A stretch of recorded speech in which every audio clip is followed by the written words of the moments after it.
Welcome to the Fear and Greed Business News Afternoon Report for Monday, the 2nd of September 2024. I'm Michael Thompson. Every afternoon, we've got the 5 stories that happened today that you need to know about, so let's get going. Story number 1, the S&P ASX 200 closed up 0.2% today to 8,110 points, with a surprise afternoon uptick reversing early morning declines and pushing the market close to its previous record high. Financials and energy were the top performing sectors over the day, with the banks behind the afternoon surge.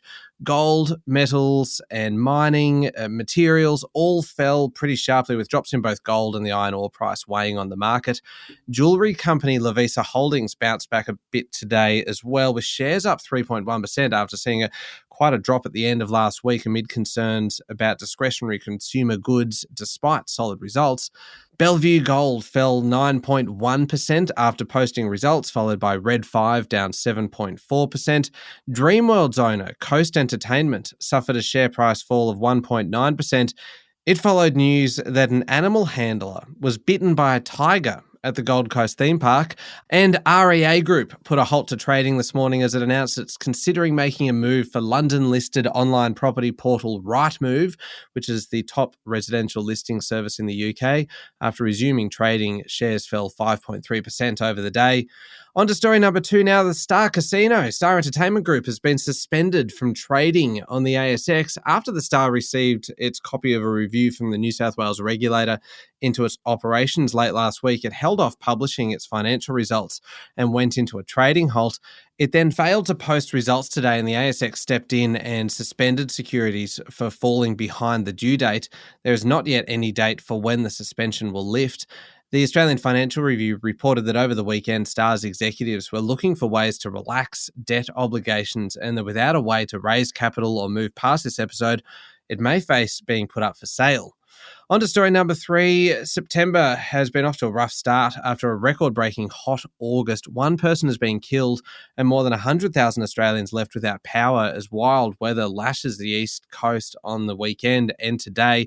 There have been some chaotic scenes across parts of Australia. In Victoria, about 121,000 people were without power, and there were hundreds of fixed-line phone customers unable to make or receive calls by 10 a.m. this morning. 2,800 people had called for assistance amid fallen trees and building damage.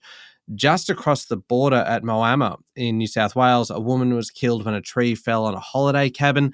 Elsewhere in the state, dozens of grass and bushfires were ablaze, some of which are still out of control. And in Tasmania, there have been evacuations of some areas due to flooding, and about 25,000 people were still without power today. There are expected to be some big insurance claims filed over the next few days and weeks. Story number 3, the Greens are pushing to establish a national renters protection authority to deal with tenancy disputes and to enforce new minimum rental standards. The authority would cost $200 million a year with 1,000 national staff members to investigate rental breaches, but also undertake advocacy, advice and education work for tenants.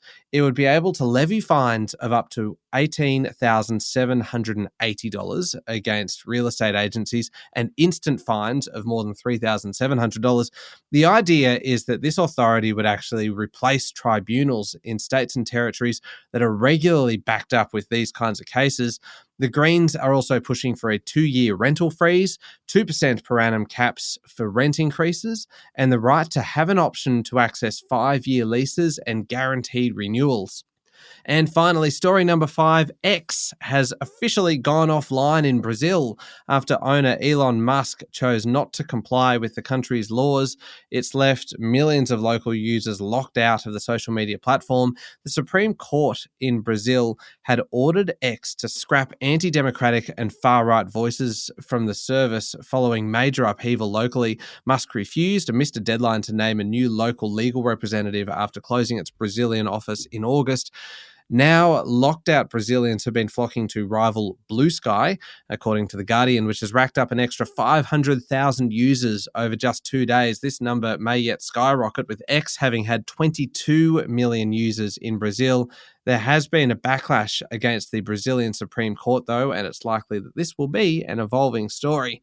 That's it for the afternoon report for Monday, the 2nd of September 2024. I'll be back tomorrow morning with the Tuesday edition of Fear and Greed. I'm Michael Thompson. Enjoy your evening.